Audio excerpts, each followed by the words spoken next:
let me rephrase this again, right? So I've seen all these technical solutions, and we can do fantastic things, and it all breaks down with culture, right? I see myself now collecting all these new experiences because I can go to people and actually talk to them and try and make them accept that AI is non-deterministic, try and make them accept that it can do anything that you can do in front of a keyboard, try to make them accept that you no longer need to standardize. They've been trained to standardize processes for such a long time. And I find that the less people are on the same cultural frequency, the less this is possible. No, I think you're right. I think it's historically, I think broadly speaking, like good example, typically like the S markets investing ahead of time innovation, less concerns about things going wrong, is a little bit more willing to experiment. Europeans tend to be much more careful, thorough, try to figure everything out before they're trying it out. But I think probably the more important point is probably the company culture. Almost if you confine culture to almost the business side, I think it comes down also some of the leadership is what kind of sense of culture is instilling leadership into that organization. I think we see it time and time again where there's lip service on innovation, be it AI, be it something else, but actually all these councils or any business units were not empowered for any change. So I think it comes down from literally the leadership driving things. So it's a combination of culture, emanating from certain geographies, but then also looking at organization literally driven by the leadership, in my experience.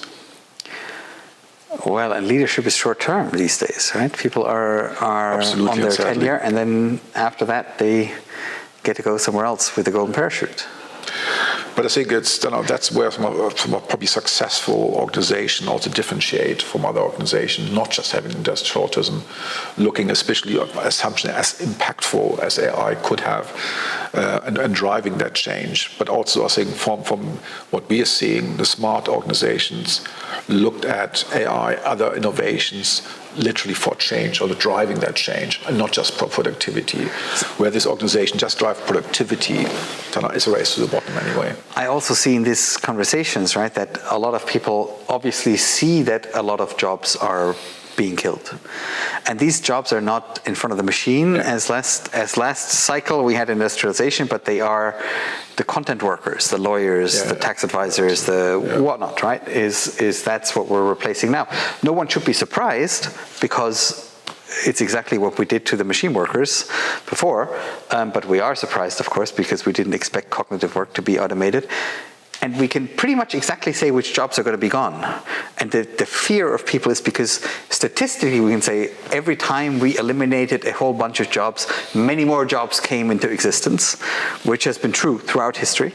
But we can't tell you which ones. And to be truly honest, 5 years ago, somebody told you a YouTuber would be a job that would pay 100,000 euros plus a year. You wouldn't even know what the fuck is a YouTuber. I'm with you. How can we make this more, because that makes it undigestible. You can say exactly which jobs will go, but you can't say which ones will come. No, it's a good point. And I was small because there was all this shift, and we had it with automation, we have it yet again with AI. People always depends literally what you're trying to do. Are you literally just for you, it's a gold rush, you're trying to a quick buck as fast as possible?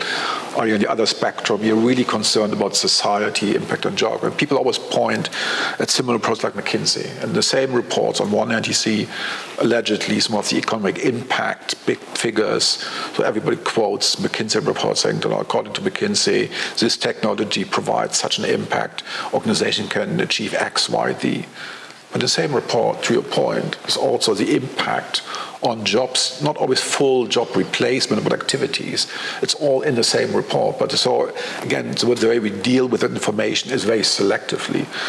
If you look historically, have we seen probably the big push, especially around automation?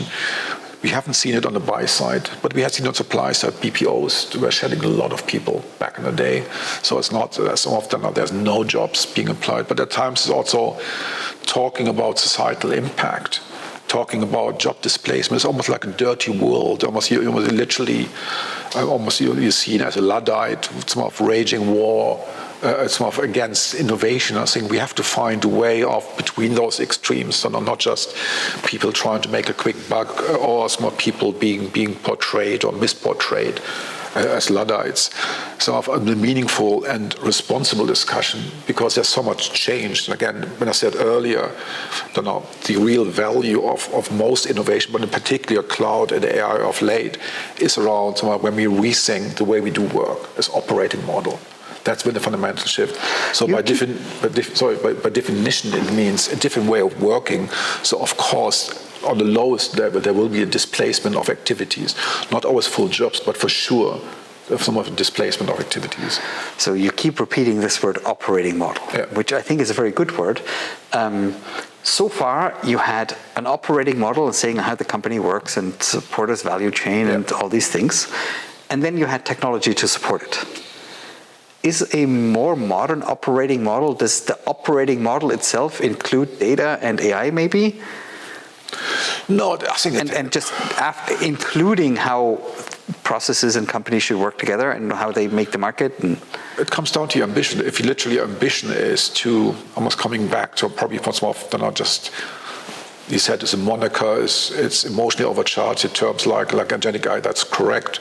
But I think the two key things is agency and autonomy. So it's the ambition of how far you're trying to drive automation and how much autonomy you're willing to give a machine to do decisions or even execute whole process steps. So I think that's what you have to be very clear what you're trying to do with that. But once that's clear, if the ambition is literally to drive automation end to end and to also execute end to end without minimal human interaction, then we need vast sets of data inputs, because I think that's what we discussed also earlier, Moravec's paradox. You have to, in order to describe contextual change, you need vast amount of data also. So not just the operational data, which you need as well for all these things, but also just the data to describe process to take those actions.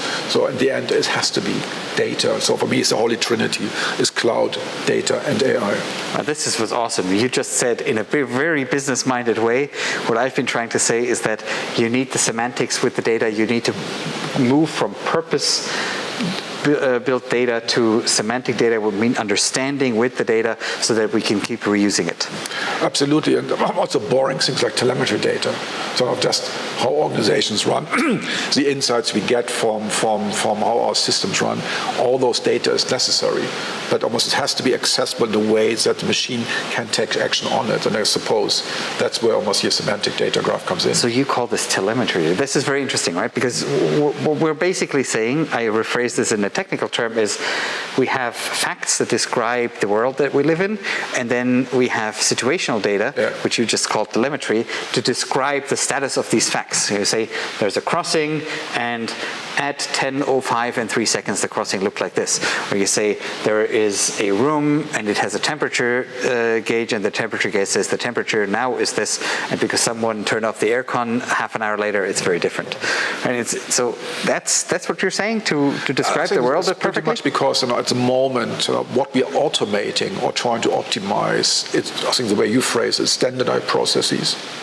But I think if you think through some of the issues we're dancing around, if technology, call it digital labor, call it something else, where technology increasingly is taking more and more decisions all the way conceivably to autonomous drive decisions, then you have to describe contextual change. Well, that's why you call it semantic. Exactly.